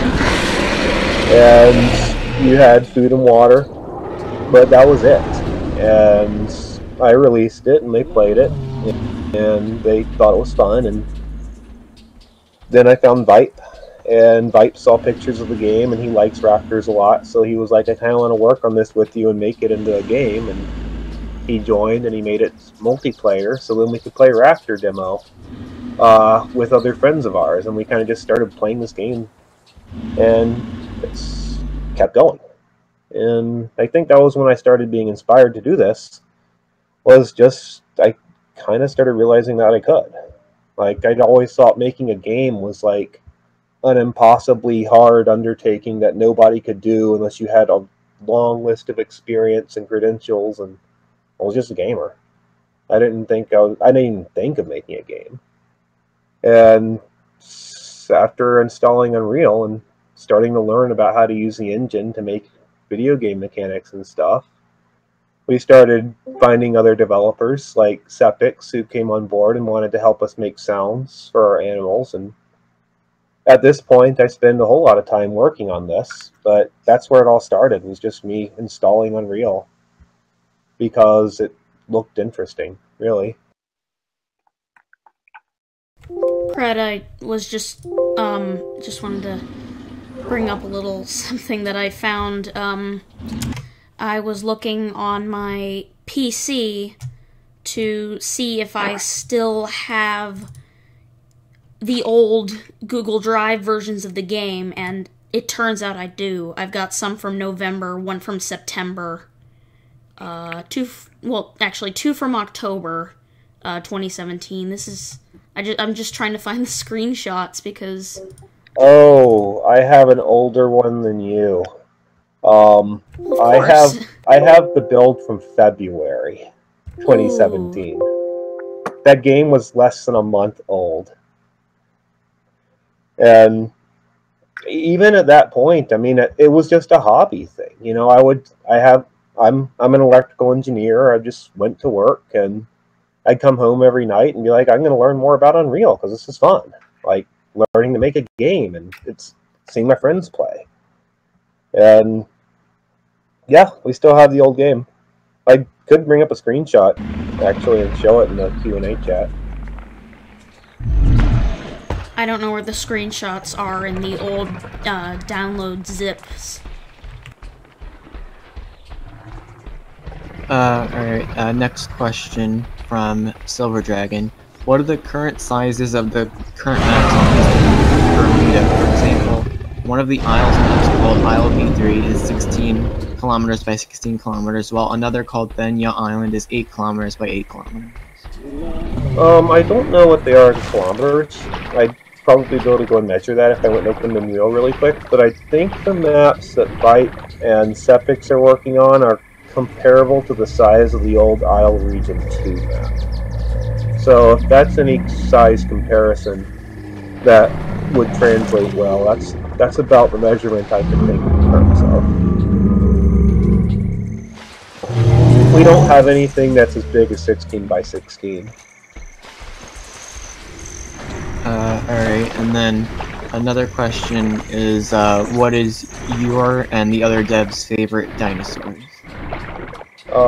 My favorite currently in-game dinosaur is the Megalosaurus. I have to make sure that I don't treat it preferentially, because I really enjoy playing the Megalosaurus. It's fast and agile, which I like. Are we talking dinosaurs that are in the game, or dinosaurs I think in we were general? talking about dinosaurs in general, not just Beast of Bermuda ones. Oh. Well, I don't know. I mean, and I know everyone expects me to say Carno, because that's what I used to play on the Isle all the time, but I'm actually not sure. I'd have to think about it. In our Beast of Bermuda roster, it's definitely Megalo so far. Favorite one in general, I'm not too sure. I'd have to think a little bit. I'd say I have a favourite out of like each sort of group, but I don't think I have a single favourite dinosaur. Tyrannosaurus is pretty high, as is Chronosaurus. That's not a dinosaur. I know. I don't know. I have quite a few, but I don't think I have a single favourite one. I had a favorite one, which was Troodon, and then it was disproven as being fake dinosaurs. That would be so vexing. That's like saying your favorite planet is Pluto. Troll. I mean, technically it still exists, it's just a different species. 2 different species. Actually 3, but Troodon is a tooth taxa now, so people are like, doesn't really exist. Yeah, but I really like raptors, and I really like, I like the Dilophosaurus niche, so I really like Zupaeosaurus. Kind of a lesser known dinosaur, but I like the big crests on the slender, fast looking dinosaurs. Well, as some people already know, I really like raptors, and also Tapajara, which is one of my favorites actually. Enter the burrow. Wait, what? I just saw him. Yes, oh my god. Fred, I feel so embarrassed about our glitchy game mechanics being shown. Here I go. We have some bugs to fix. Alright, just a warning that the next few questions are Isle related. Alright, sure. Okay, so one of them is, what do you think about the Isle, since Dondi talked pretty bad about Bob before? Well, to be honest, I used to be an Isle player. I played a lot of the Isle. I think I've got like 1,600 hours played in the Isle. I used to love the game. I was very involved with the community of the Isle. I used to run a server. I'm not happy with the way the game direction went. I feel like there's a lot of empty promises that haven't been delivered upon, and I feel like the gameplay has degraded from what it used to be. So, I personally stopped enjoying the game. That's why I don't play it anymore. I actually, one time I found, I don't know if Pred remembers this, back on Isle V2 or something, not Region 2, but it was a long time ago, and I was playing a dinosaur, and Pred and somebody else, I don't know who it was, just kept on killing me as a Therizinosaurus, and I got super mad. And then I just kind of joined them, and everything was fine. Sounds like the Isle in a nutshell. I will admit, I don't actually feel for the Isle in the same way that I would feel towards like the way people have reacted to it. Like I think the way people have not naming names, but Dondi, like I think the way they've reacted to it is very different to how I feel about the game, because what they've created is like not, I don't know, like I can still enjoy the Isle, and I can still, you know, enjoy parts of what they've created and whatever, without thinking that it's a terrible product just because of what they've said. Do you know what I mean? It's not like the way the developers are don't necessarily reflect on how I think about the game. Yeah, you're separating your opinion of the developers with your opinion of the game itself. Yeah, exactly. That makes sense. Yeah, that's very fair. Honestly, I'm gonna say this now. I enjoy playing, both games. Beasts of Bermuda a little bit more so, just because, you know, I'm a little more partial to it. But the Isle, I still very much enjoy it, and I've got, how many hours do I have? I need to check. More than Pred, I think. 1,553 hours. Not quite. I'm still ahead. What? And I think you can be part of both communities without having to pick between one or the other. I think they're both different enough, and I think they're both nice enough that you don't have to pick and choose. You can exist in kind of both worlds, I guess. It's my opinion, anyway. Yeah, it's no different than deciding to play Saurian. I mean, people don't... I agree. Yeah. What's, so, are these paddles okay? Are they into contortionism? What's...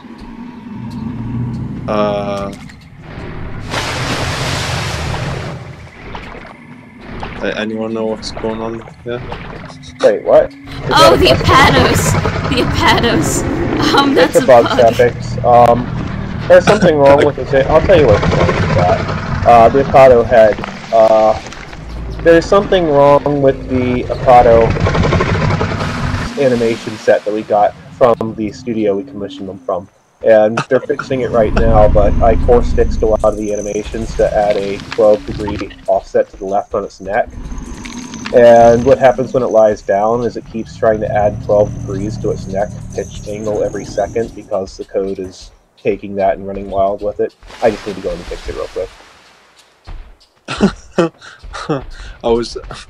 be honest, I don't think I was expecting you to say, oh yeah, it's not a bug, it's actually a feature. No, it is definitely a bug. One that players seem to like to laugh at like that, so...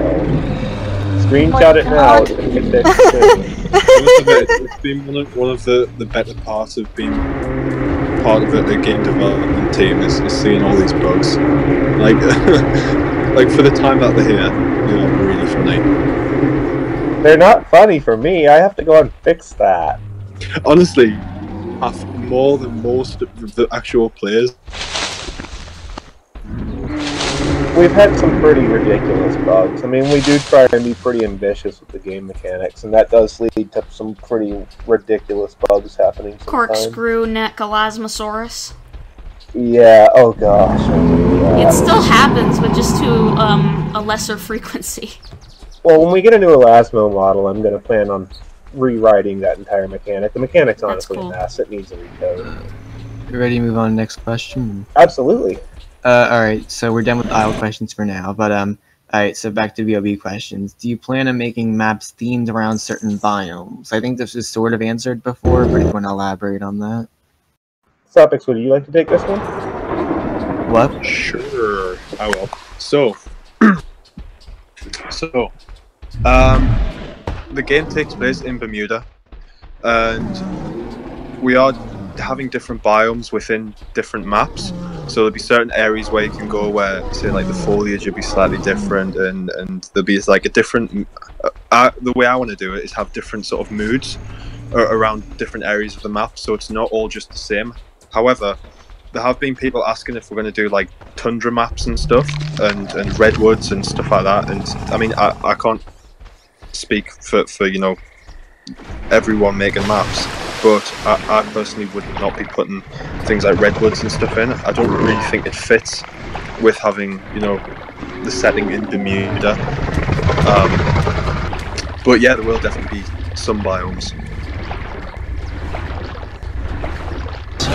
Maybe a kind of scrubby, semi-desert area could work. The Galapagos Islands are a really good example of that. Those would work quite nicely, in my opinion. Yeah, it's kind of a mix. Sorry, go ahead. That's fine. I have one map concept where it's quite dry, so that there's a volcano, and then there's like savanna scrubland, and then I think there's actually a salt flat in one of them as well. I mean, I don't think we do. Whoa. Replicate that. I don't think we. I don't think we do like a full-blown desert unless we do like a a special map. But we could certainly incorporate areas of like I said, salt flats and savanna scrubland and stuff like that, which would be quite fun. It actually, what you're describing actually does kind of sound like the Galapagos Islands. I've seen it. They differ. It differs from island to island, of course. There's volcanoes and rocks and stuff. One of the main ones I remember is there was one that was very, very dry and humid and hot. And there were cacti, there were other spiky plants. There weren't a lot of trees. There weren't actually, I don't think, any trees. At least very few of them. And it was very rocky and muddy at places, and there was little water, and I think it would fit well for, at least one island in a map, because of course it was a small area, but, Yeah, do you mean Isabella Island? I don't remember the names quite well. It might have been. I went hiking on it. It was very cool, but I don't remember the names, I'm sorry. There was also an island with, like, huge nesting colonies of birds, and there were rocks everywhere, and nesting cliffs, and geysers. It was awesome. I think that would work very well for a map. Yeah, it would. I think, sorry,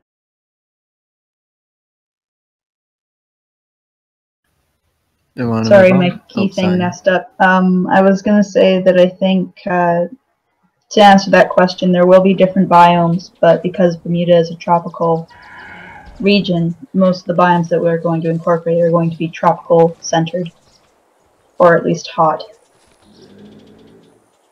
No, I expected you to make an Arctic map. Oh no. I don't think it fits too well in the Bermuda Triangle. That's what modding's for. Yep. Alright, so what type of weather should we expect to see?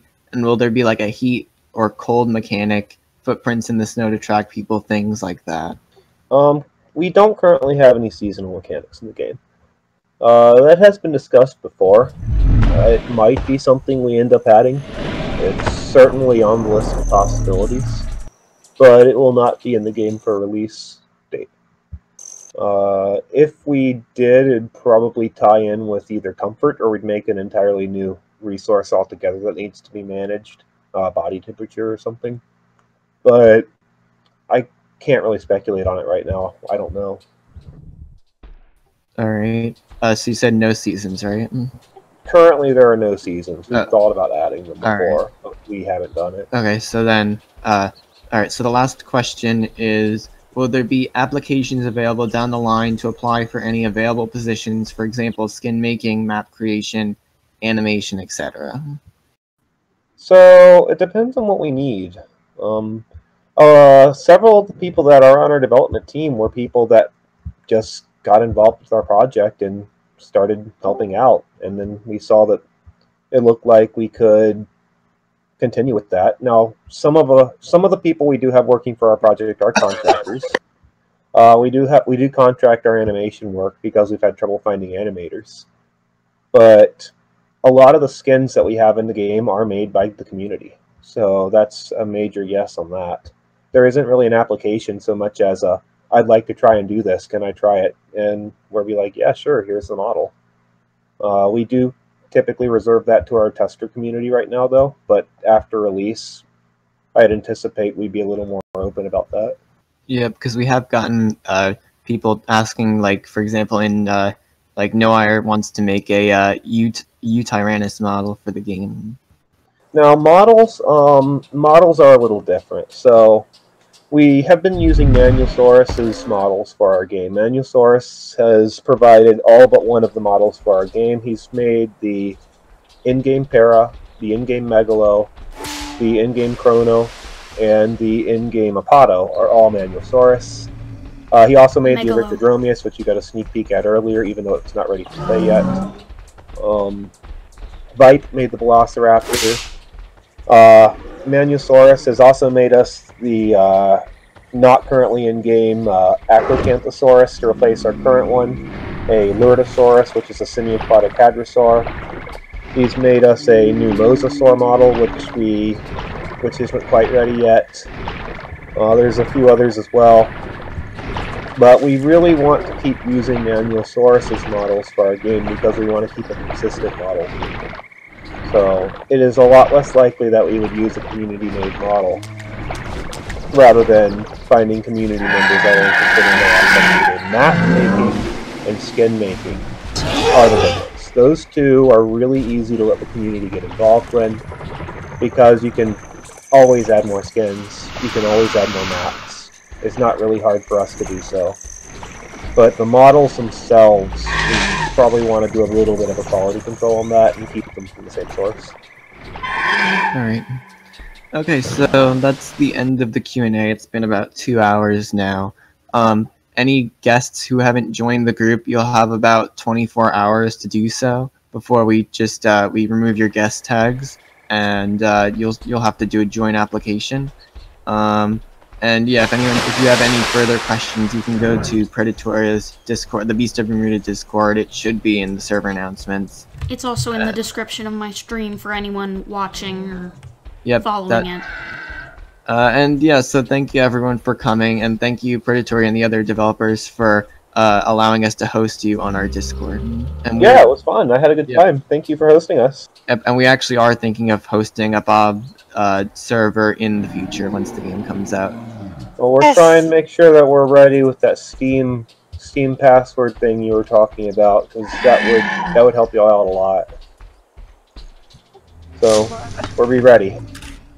Thanks for having us. Thanks for coming. Hey, y'all have a good afternoon.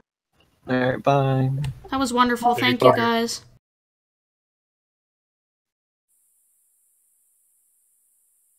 Woo.